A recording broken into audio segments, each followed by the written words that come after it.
Shipping and receiving. So, pretty sure you guys seen that sign right there outside of different, like, buildings and warehouses and stuff like that, or just around in general, you know. But shipping and receiving, to me it's my book. Like, it's what, when it first started, like, thinking about the concept of it, like the whole topic of it, and what I mean by like mine is just like, I don't know, like I always enjoy seeing the shipping and receiving sign, or like, when you're driving and you see one sign over here say shipping, the other side it says receiving or something like that. But I don't know, maybe it's just me. Especially when you're passing around like industrial places, like commercial. There I go, trying to sound all smart and crazy, but you know what I mean, where there's a bunch of warehouses. And it's just like,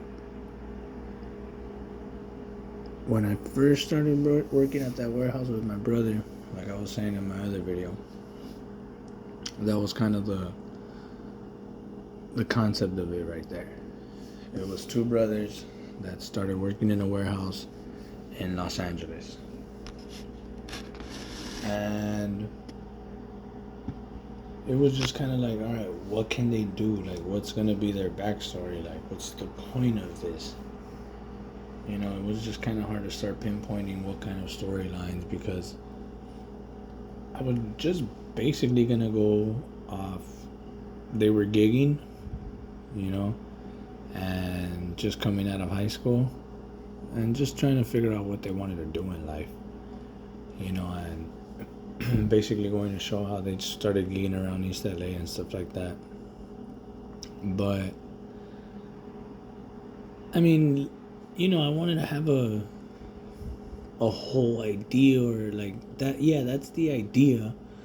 But like, at least a backstory behind it. Like I wanted to have something more than just like, all right, two brothers start working in a warehouse. And on top of that, it was like, I was gonna have that they meet another person there, which is gonna be another girl there, another girl that they meet there. But I mean, it would have been them three chilling at the warehouse. They get like really cool with her, start chilling with her, and then meaning, me and my brother, we start chatting with somebody else, and then the supervisor, kind of going based off my supervisor in my original warehouse, because that fool was mad fucking cool conversations, just cool ass people. He had funny ass fucking stories too, like cool ass fool. He liked to drink, he liked to blaze it, just different shit like that. And it was it would have been dope. So then I just kind of kept thinking about it. I was like, wow, like, I don't know, like I just need something more to it. So I remember I had bought a laptop just basically to start writing down all my notes and just to start writing down all my ideas.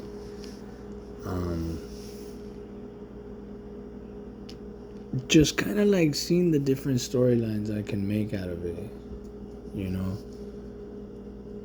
just being like, all right, what more can I add to it? Like, all right, two brothers start working at a warehouse, they're gigging on the side, working on Saturdays, gigging around East LA, Boyle Heights, South Central, just around LA County in general.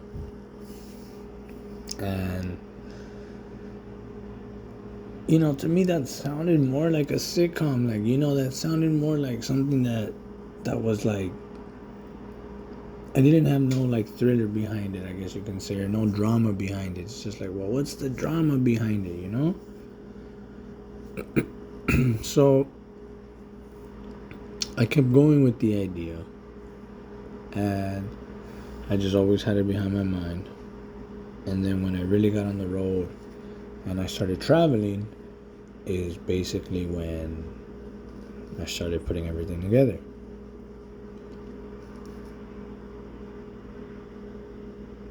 Once I got to Chicago, I was basically like, damn, all right, that's it. Like, you're not in LA anymore.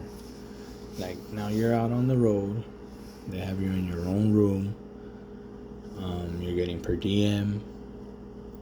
You have somebody taking you to work every day.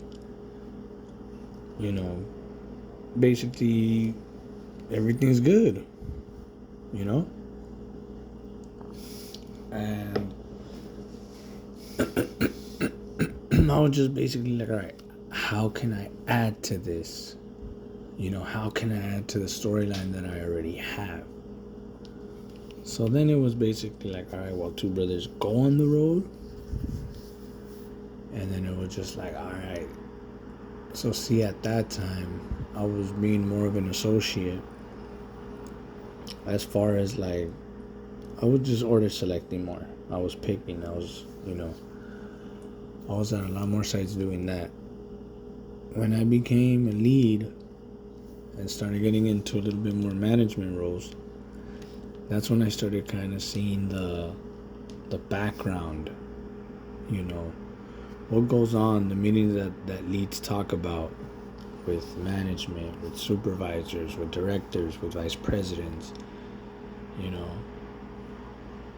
and then I started seeing like a whole different side to everything, just a whole different point of view. Like, now it wasn't just, oh, hey, get up in the morning, chill out, get to work, clock in, get on my machine, do whatever function I'm already, whatever department I'm in or whatever function I do every day, and just go upon your day.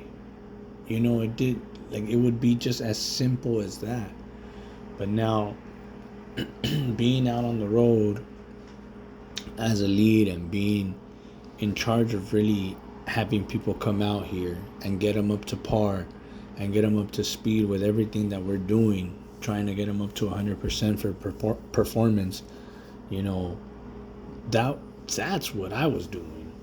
And that's what the other leads, and I'm sure so many leads out here in management, that's what you guys are doing, and that's what everybody else is doing.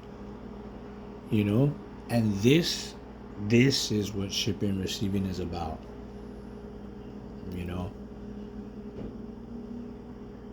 I'm just gonna say one big story on the way I would start up my traveling third-party logistics company.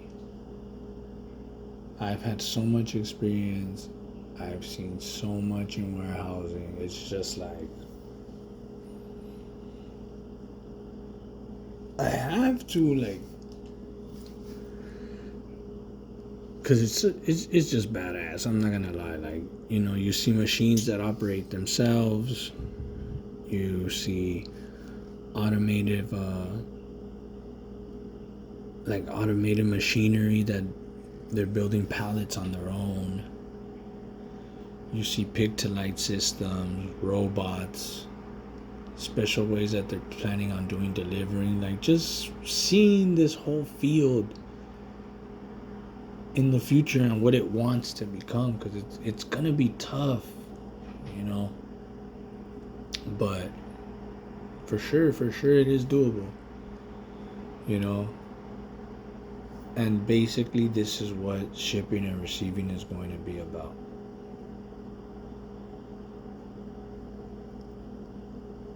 There's going to be 7 main characters. And the 2 main, I don't know, see, this is the thing, I don't know exactly how to pinpoint everything, but we're gonna learn as we go. The 2 main characters, which are going to bring in these 5 people. are Will and Steve. Steve is going to be the mastermind, and basically he's going to have the thought of everything that they're going to do with this company and with this, this whole system, this whole process, everything. He thought about it, and he's going to get Will thought about it, and he's going to get Steve to go ahead and help him and help him make it come to life. He's gonna invest into it, and they're gonna get it going. And what he's gonna be in charge of is getting the 5 people. Steve is gonna think of it. Will is gonna think of the whole 3PL, the traveling 3PL, and Steve is gonna be in charge of bringing in the 5 people. Because Will's main plan is to start collecting data.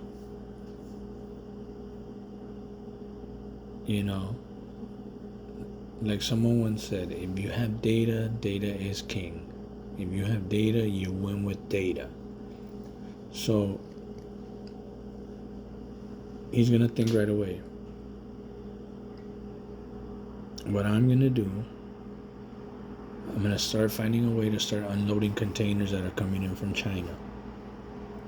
And I'm gonna start finding a way to start basically timing the unloading process for trailers and containers. He's gonna be a person that grew up in the warehouse and logistics field his whole life, growing up in his father's warehouse. So he's basically gonna come, he's gonna be born into this, and he's gonna wanna take it to the next level. And that's how he's gonna do it.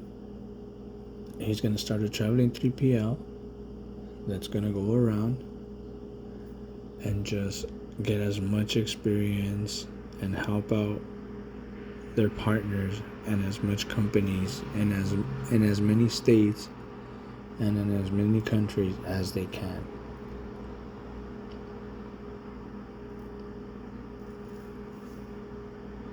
They're going to start the process, everything from the bottom all the way to the top.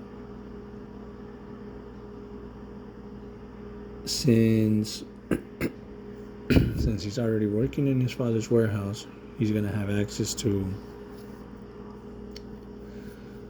timing trailers, which are anything coming in here, getting shipped in the United States. So it basically, you're getting candy, from another state, and they're getting shipped to your state. They're just being unloaded right there like a regular fucking trailer. They're in pallets. They're not on the floor, as in floor loads. No boxes should be touching the floor. Everything that comes in should be in a pallet. And if there's anything extra, it should still be on a pallet considered a partial pallet, or mixed in somewhere as a mixed pallet.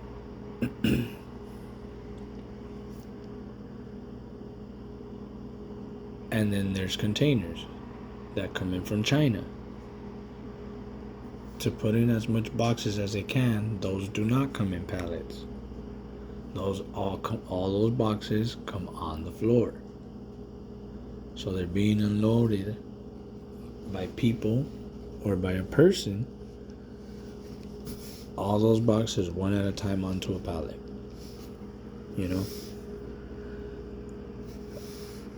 And this is the data that they're going to collect. This is going to be Will's main idea on getting his way into each warehouse.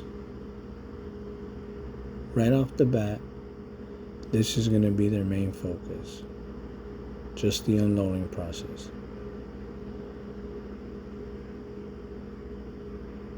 And this is what they're going to focus to get themselves in the door. The reason being is once they got themselves in the door, them being there already, they can start showing what they already know and their experience. Basically like, oh, hey, you guys should be doing this, or hey, why don't you guys do it like this? You know, from all the learning that they're gonna be doing with Will. Because this is what I want to show. I'm getting a little ahead of myself. But this is gonna be their mindset. Going into warehouses, seeing the unloading process, or being able to start getting into the unloading process in there for them, and from there building a relationship with the company as a partner, and then start running their operations. You know, I see it happen all the time, just like the warehouse, just like the company that I did. You know, basically coming and taking over the operations, and then all the people that they had working there, move them to a different function. They come in and they take over the unloading process, because most of the people don't want to do it anyways. And then the picking process. And it just depends. It just depends on the warehouse. That's going to be the beautiful part. If you don't need extra help there, there's no reason for you to know about this company. If you do need the extra help, which a lot of warehouses need the extra help, this might be something you're interested in. Or this might be a company that you're interested in coming in and helping you. Anything, if it's just 1, 2, 3, 4, how many ever people you need. That's going to be the point of this company, of their company, of Will, Steve, and the other 5 people's company. And my company. Because basically what I'm doing, I'm showing, once again, the way I would start up my own company through their eyes, or through this book. You know? How I would start up my traveling 3PL. But this is going to be about the book, so I'm going to stay on topic as much as I can with the book. Because I know that all of a sudden I start getting off topic and I start blabbering about something else. So,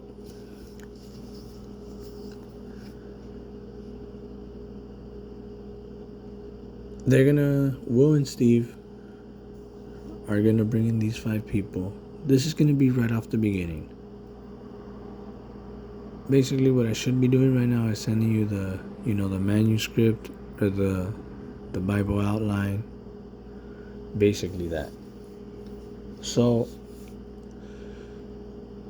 Will and Steve, once again, are going to bring them in. And before they start actually going out and networking and promoting themselves or anything like that, they're going to bring in the 5 people. They're going to bring in the 5 people for 11 months. They're going to pay them in cash. And they're going to be working 16 hours a day. 6 days, Sundays off. I know what you're thinking. It's a little excessive. But 8 hours are going to be collecting data and unloading containers. The other 8 hours are going to be studying and learning in Will's office, and the other 8 hours are going to be doing whatever the hell they want to do.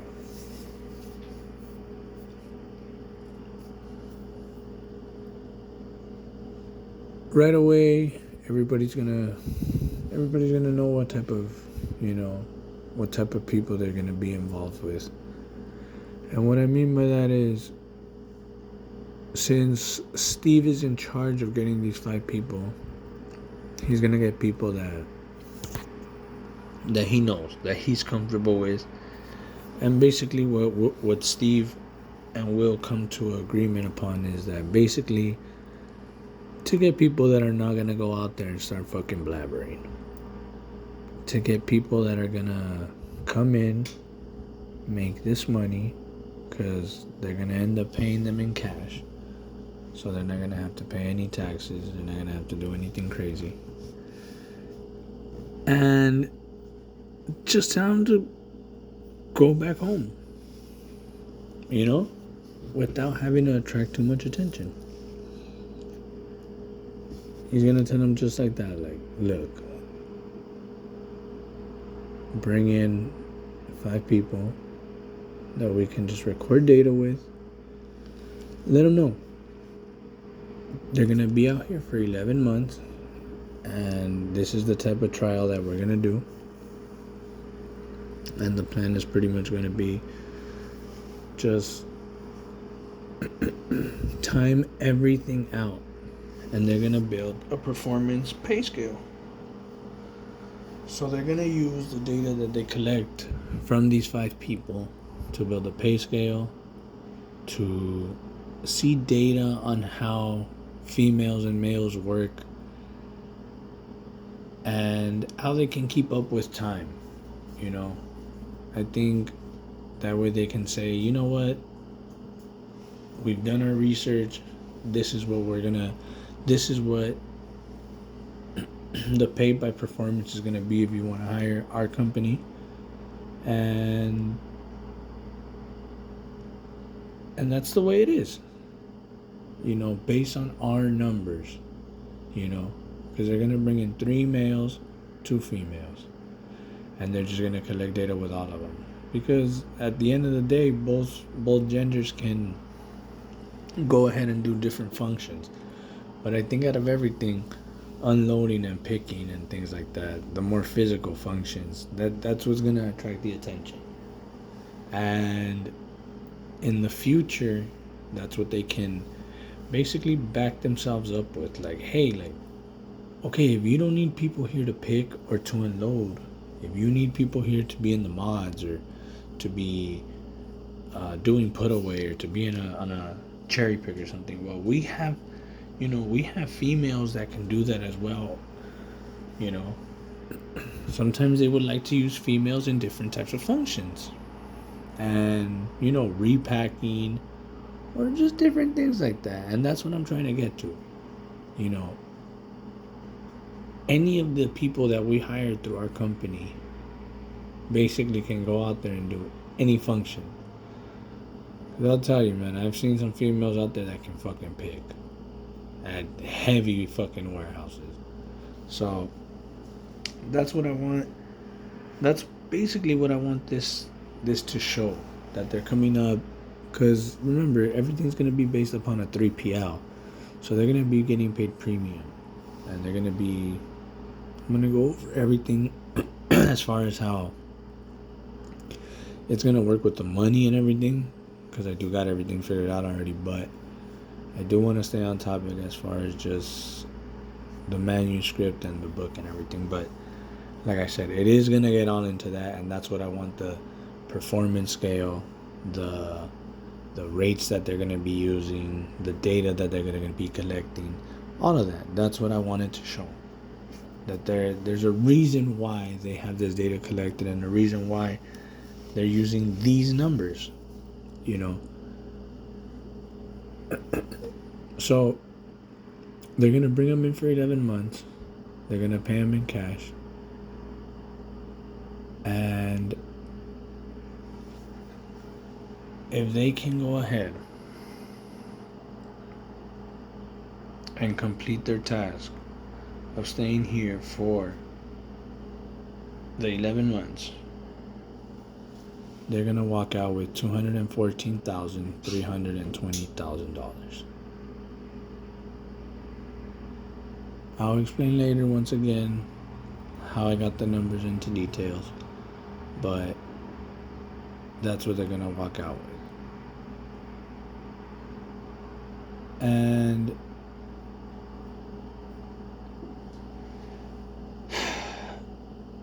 yeah, like I said, 214,320.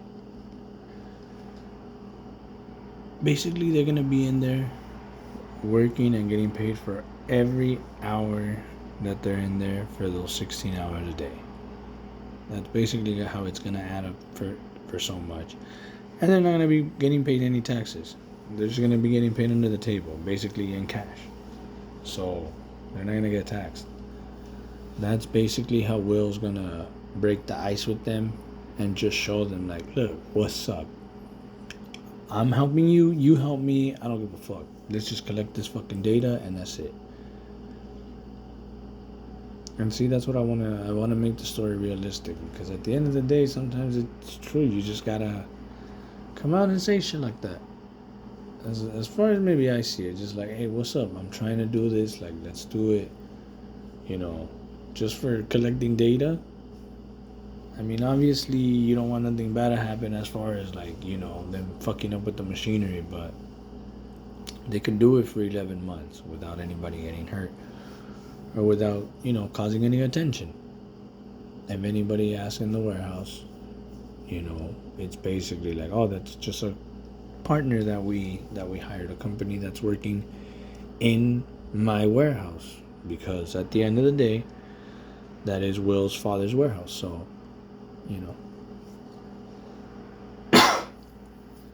but see, what I mean by that is because when I started working at a warehouse and I would see random people working there just as lumpers and people walking in and out the warehouse not knowing who they were, it's just like, damn, who are all these people that just walk in and out sometimes? And sometimes they come in, they unload one container, and you never see them again. And basically, that's what I was getting used to. You were just seeing random people walk in, unload a container because they were working with the other company, and then you just never see them again. Why they would come in and do it? Because they were backed up. They needed an extra container unloaded. So let's say they were at a warehouse 15-20 minutes away. It's just like, hey man, you looking for a little extra work? Like, well, what is it that you need? It's like, well, I got another warehouse down the block, maybe like 15 minutes away. If you want to go ahead and take a little drive, go check out a container, and whichever one you see and you like, you can go ahead and unload it, and we'll tell you right there how much it pays to unload it. So you see, that's what I mean, and that's what this whole thing is about. It's basically a company that I want to start up, finding any way to find work as a 3PL like that. Because right now I'm always willing to help when it comes to just doing different functions. That's what this should be about. I want this company to do everything.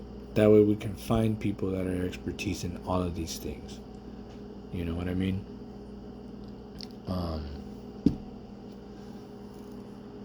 He's going to bring them in. They're going to bring them in for 11 months. And they're going to fly them out. They're going to put them in a hotel, all in their own room. Steve is going to be bringing them to work every day. And they're going to have the same schedule, everybody. A weekly Walmart run. Sundays off. The same schedule, Monday through Saturday. And eventually, in the storyline, it's just gonna go up and down. Obviously, like everything with the holidays, that when there's a lot of work, it goes up, it goes down, it goes up, it goes down. And since they're gonna be there, basically working their fucking ass off, they're gonna take it chill too. They're gonna be making a lot of money. And the work is always gonna be there. That's the type of mentality that Steve and Will, more than anything Will, since he's the more experienced one in that field. But it's true, man. When it comes to warehouse work, the work is always going to be there. Warehouse work is always going to be there. There's always going to be another fucking low. There's always going to be like this. There's always going to be that.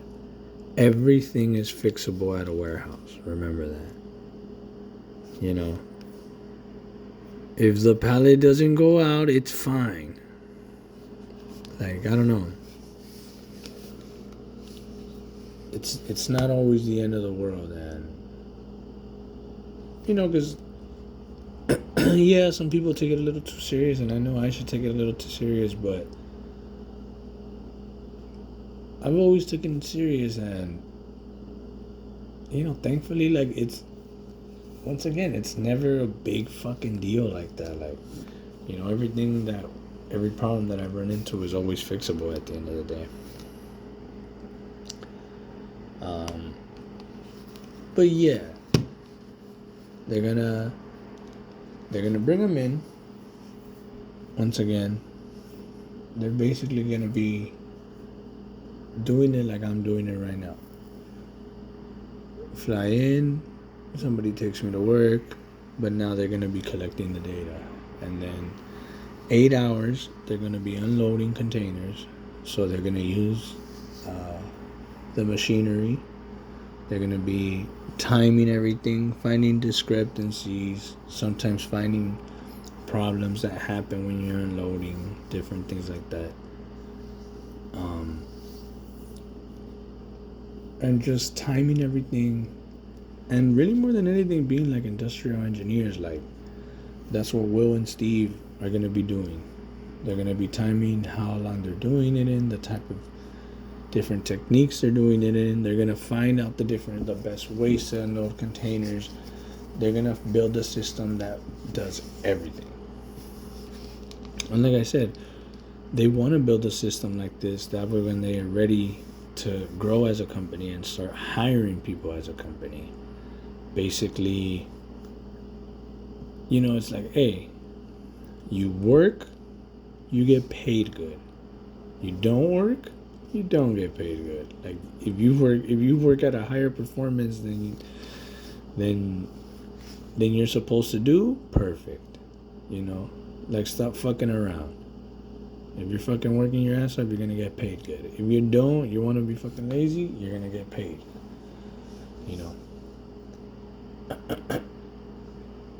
By performance. Paid by the case, paid by performance.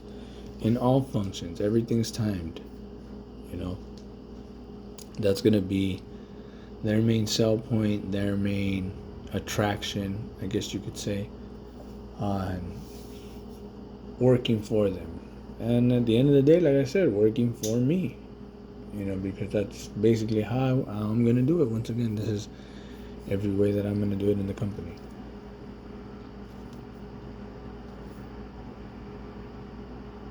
I just feel like,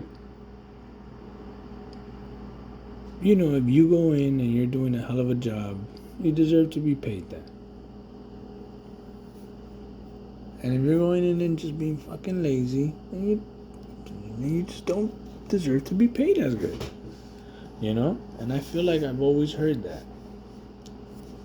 Because on top of that, like, I like seeing shit like that and researching, like, IO psychology and stuff like that. Characteristics in people. Different people have different characteristics. They're there for different reasons. I know people that they don't need to be there. They got money in the bank. They're just there to fucking chill. They're just there so fuck. Because they're bored. Then again, you got people that really need to be there. I won't lie. That's kind of me right there. Like, I just need to work, right? And then, there's people that are working 2 jobs. Right after this job, you get off and go do another job.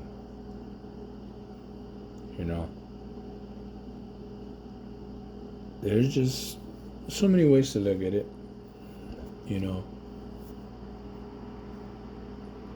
I mean, people that just literally do not give a fuck. They're just there to fucking chill.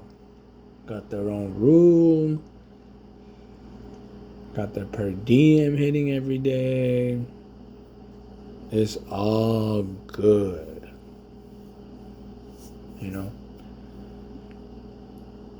But once again, there's no shame in that. Fuck it. I don't care. But, I mean, shit, if I'm coming in, like I said, and I'm working twice as much as everybody else, well, fuck, I hope that shit shows on my paycheck, too. And that is what this system's going to be about for them. This is what these 11 months are going to be about for them. This is the reason for bringing them in for this 11 months. and paying them this money. That way it could be a return on investment, and they can take all this data, and when they show it to companies, they're pretty much like, damn, okay, like this is what you're guaranteeing right now that your people are doing. So if your people are working at this type of performance rate, we're only going to have to pay this rate. Okay, perfect. You know, they're going to have the company put up front the money for a TNA, for a BSE, for things like that, you know, for billing expenses, for rentals, hotels, per diem, management, all of it, you know. And they're going to go in prepared. They're going to go in knowing exactly how to do this correctly. This is why they're going to be bringing them in like this. Because Will wants to have everybody up to par and up to speed when they start really going out there and really handling business and really talking to people and really talking to managers about what the game plan is. You know, what's going on here?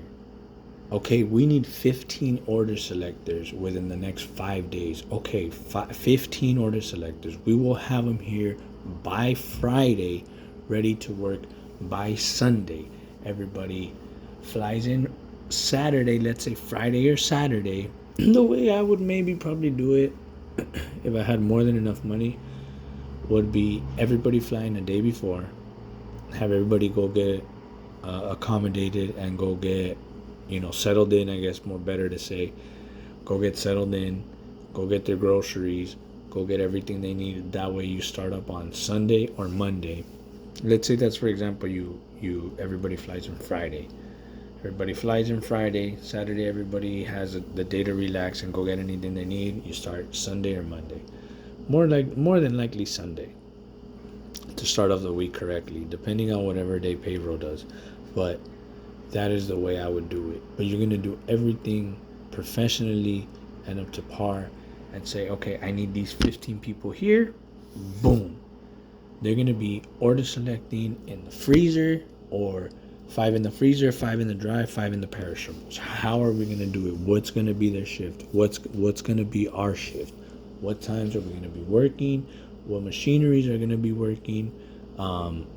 What's the shift as far as in the night, first, second, or third shift? Well, I guess I keep repeating myself on that timer, right?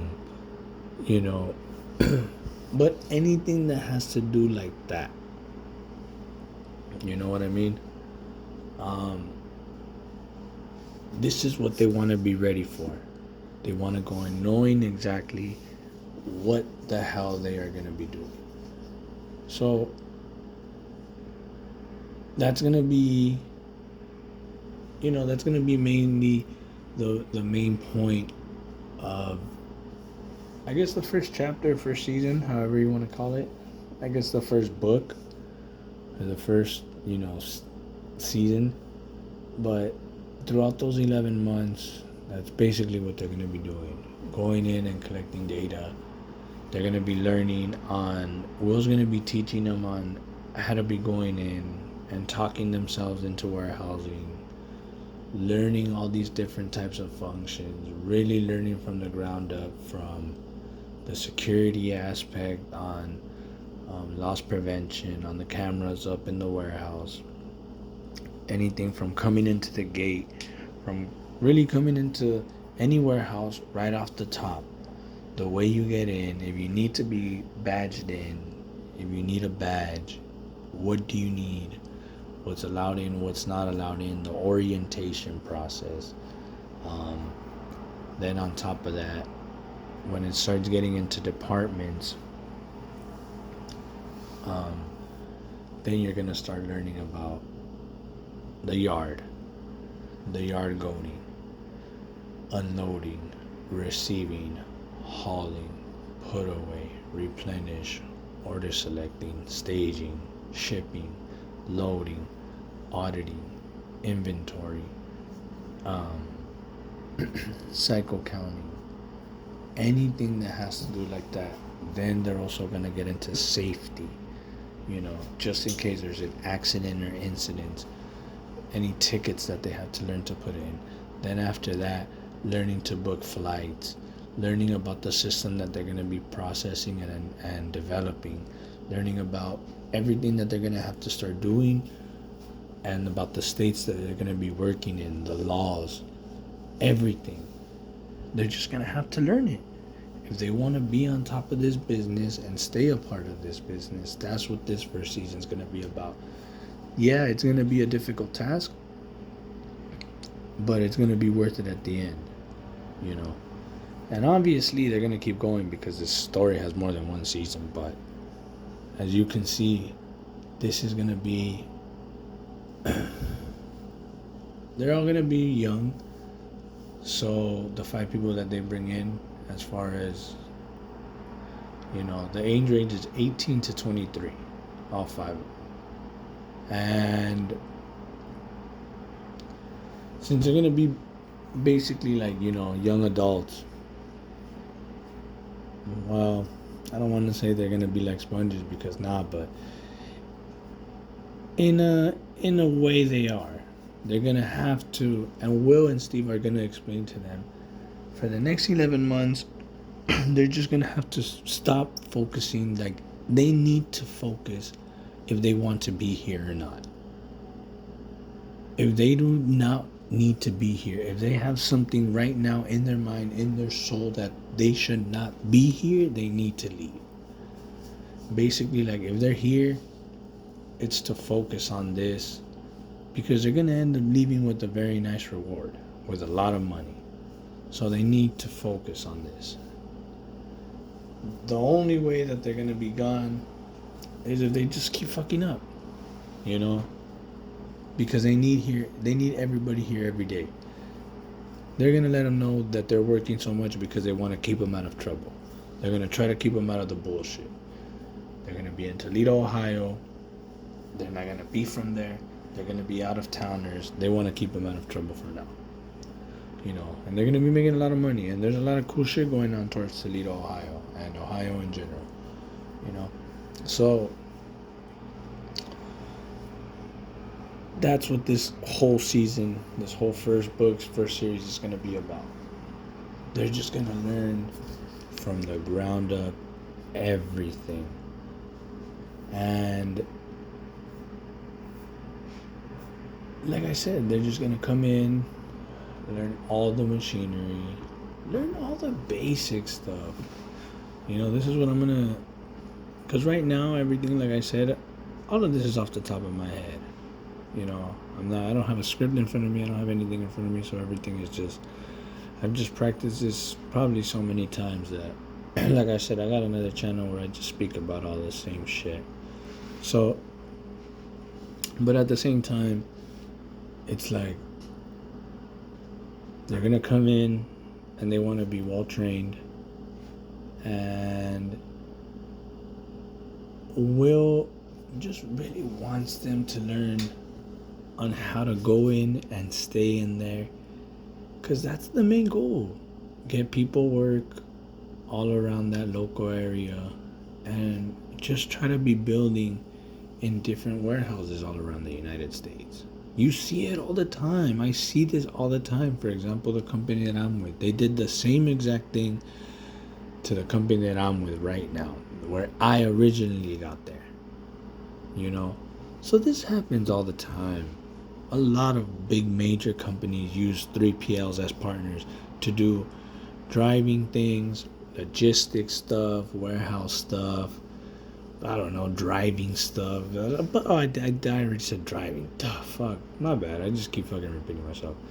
But for a lot of different shit, for cleaning stuff, for repacking, for a lot of shit. So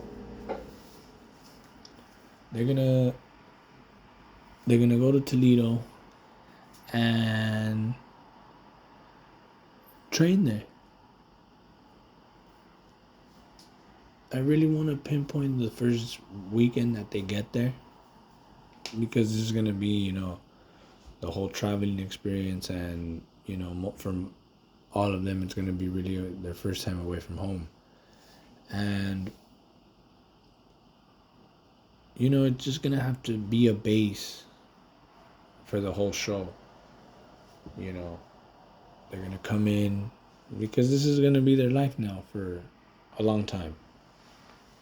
I want the show to go on for 8 seasons, or at least have 8 books that it could be written about. So, this is basically going to be their life for a long time, for the next 8 years. However long the storyline goes, because I really do see this just being a storyline that doesn't end. Like, it can just have endless storylines, to be honest. Once these 7 original characters, it gets old with them, just put another brand new one. I've seen this in a lot of shows where you just bring a whole new set of characters in the same show, same title, just different characters. And maybe not in a lot of shows, but I've seen it happen in shows. But this is kind of where I want it to be. But at the same time, I want this TV show to show, or this book to, like, I get a lot of inspiration from, like, Harry Potter, as far as the way they went, obviously to Hogwarts, and the way my character's kind of bringing them in to train them. But at the same time, like, it was kind of in my own way. But I can see where there's a lot of similarities, because, Harry Potter is, like, what I want this show to end up like. In all different types of languages, books, merchandise, everything. That's the goal. That would be the standard right there. Even though I would probably even be lucky to get like 5% close of what that is. But at the same time, it's like, I want people to be making stories, side stories, role playing with this book, and with these stories and storylines and stuff like that, and coming up with merchandise, and coming up with fan clubs, and being able to just talk about it in different perspectives, like, different people talking about their warehouse experiences and stuff like that. Because, to be honest, I was never far away from working at a warehouse. I'm just a regular person like anybody else. And I feel like, sometimes people aren't as far away from working in a regular warehouse job like that, or in a logistics, a type of job that requires warehousing, or logistics, or supply chain management, or anything like that. Like I said, it all winds back to shipping and receiving, and, it's a fun experience, to be able to work in something like this. I enjoy it a lot. And being able to show what I would do to start up my company, and just the different type of storylines that I've been through, would be perfect. So after, basically bringing them in and teaching them, and I don't want to say them mastering it, because it's going to be a lot different than them actually going out there and dealing with different type of characteristics from managers and vice presidents and supervisors and directors and things like that. Maybe now I'm not as nervous talking to them, but there was a point that I was. And there's just nothing like doing it for your first time, as far as like talking with them. And some dudes are just very direct, and they're very intimidating as far as how business is. And I understand, because business is business and work is work, and if you're paying, for 10, 15, 20 people to come in and do a pick at 100%, that's what you're expecting. It's just like, okay, for the first couple of weeks, we can understand that their performance is low, but if they've been here a month and a half, come on, like, what the fuck are we paying you for? And I understand, so I'm never gonna shy away. And this is why I want to show everything, because this is real life fucking details right here. This is what the fuck I want this story to show. This is why I want them to go in and be prepared, because I don't want my company or their company in the book to be some bullshit ass company that's with bullshit all the time. You know, that shit's happened to me all the time, man. I've seen it happen with so many companies, you know, even with really good companies, you know, or just homeboys in general. Even I have people that tell me like, I don't know, bro, I just lied. I don't know shit on how to do this. I told them that I know how to use this shit. I don't know how to use it. Like, damn, you know, like what, like fuck, like that's what I would like to avoid, all the downtime. You know, it's just like, bro, like, can you do this or not? Like, excuse me, madam, can you do this or not? You know, you said right here you have experience in the cherry pick, or you have experience in the forklift, you know, because I've had it before. And then, oh yeah, but the thing is, I used it 10 years ago. Like, damn, like, I'm sorry, but we flew you out already. You have your own room already here. Like, we invested into you, and you're telling me that the last time you used one was 10, 15 years ago? Like, nah, like, they need people ready to go right now. They don't have time to wait for you to get comfortable in this for 3 weeks. Like, that's real life for you. You know, and that's kind of what I want to pinpoint. That's what I want these people to avoid. That's what I want anybody to avoid that's listening to these videos. Like, if you're going to do something, this is kind of somewhat, I guess, what it takes. You know, this is like kind of what I would do, because I've had secondhand embarrassment, and I've had embarrassment when, you know, you go into somewhere and like, fuck, like, I'm sorry, but the people I have here don't know how to use those machines. Like, what the fuck are we going to do then? You know? And the next day, they're all gone. They're all sent back home. Except for one person that knew how to use the machine. And I'm talking like 10 people. You know? It just is what it is. And it's not that I played my hand like that. I was dealt a hand like that. Which is cool, you know? Which I love, because now I get to talk about it. Now I get to be real about it. And now I get to actually say, like, you know what? Yeah, it's true. It's very fucking true. That's how I would handle it if I was in that person's shoe as well. I paid you because you told me you were going to get people that knew how to do this already. And you don't. So what the fuck are we doing here? It just is what it is.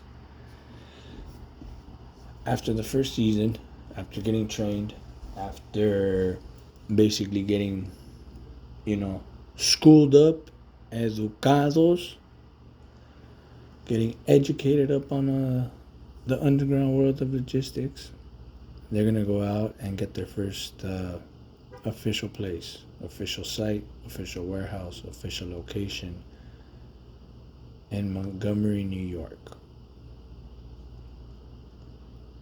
And then they're going to keep going to Portland, Oregon, then to Los Angeles, California, then to Nashville, Tennessee, then it's going to be a strike site, which is basically going to be all around the place, just all around the United States. Then they're going to make their way to Ottawa, Illinois. Then the last place is going to be back to Montgomery, New York. Just different storylines, different warehouses. I'm going to get more deep into exactly what they're going to be doing, but they're going to be working in grocery warehouses. We're going to be seeing everything exactly, you know, what hiring people is like, bringing new people on the road, traveling, just people going out and having a good time on the weekend, depending on how warehouses they're working at. We're just going to see the different storylines on getting people around. What we're going to see, I'm going to show you exactly what happens in the underground world of logistics. this is what this is going to be about. You know,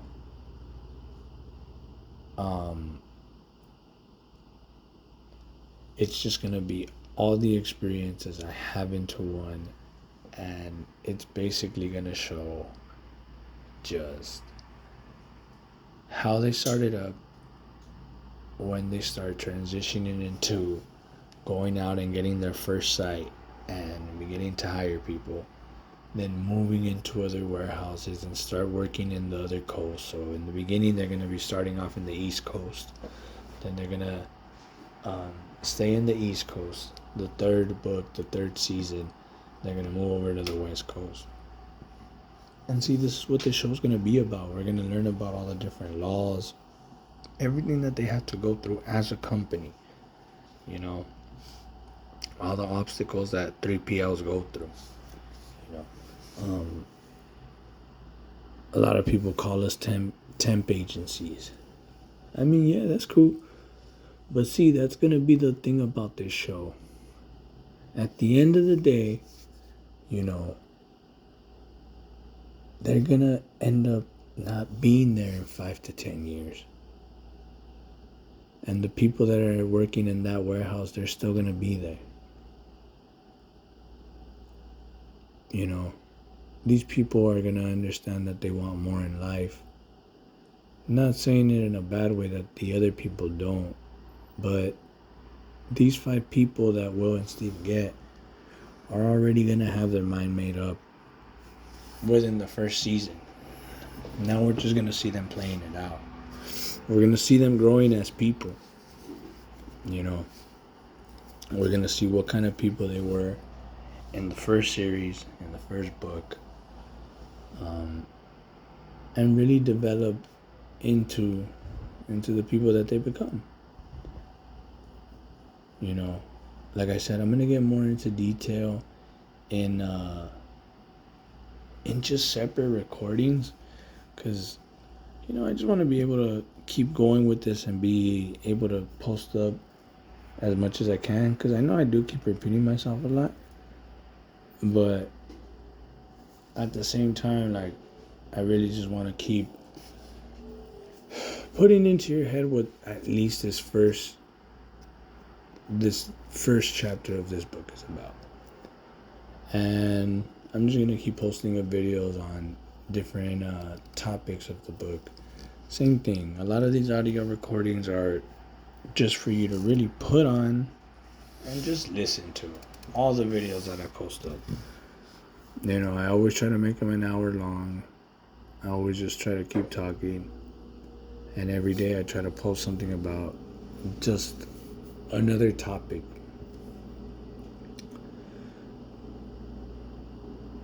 You know, these people are going to learn to be spies. And I know that sounds fucking cringe, but they're going to be a TAC Ops team. You know, they're going to be people that go in and start manipulating their way into warehouses to begin running their operations. They're going to look professional. That's what I mean. That's going to be their whole purpose. That's going to be their whole goal. Put on a pretty face and show what they're doing. And let that company that they're working for and partnering up with, letting them know, hey, we know what we're doing. And if you give us a chance to bring in people to run your operations, we will teach them how to run your operation and run this correctly. That way you never have any problems. If you give me that opportunity, I promise you I will do that. Because I don't want to say I've done it to that extent, but it is true.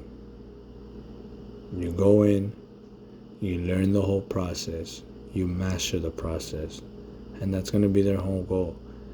After mastering the process, you go in, teach it to somebody else, teach it to a manager, a supervisor, somebody that's going to stay there long term, and let them learn it and start running that operations there. And then we leave. We go and we start doing it to another warehouse, and we learn another operations.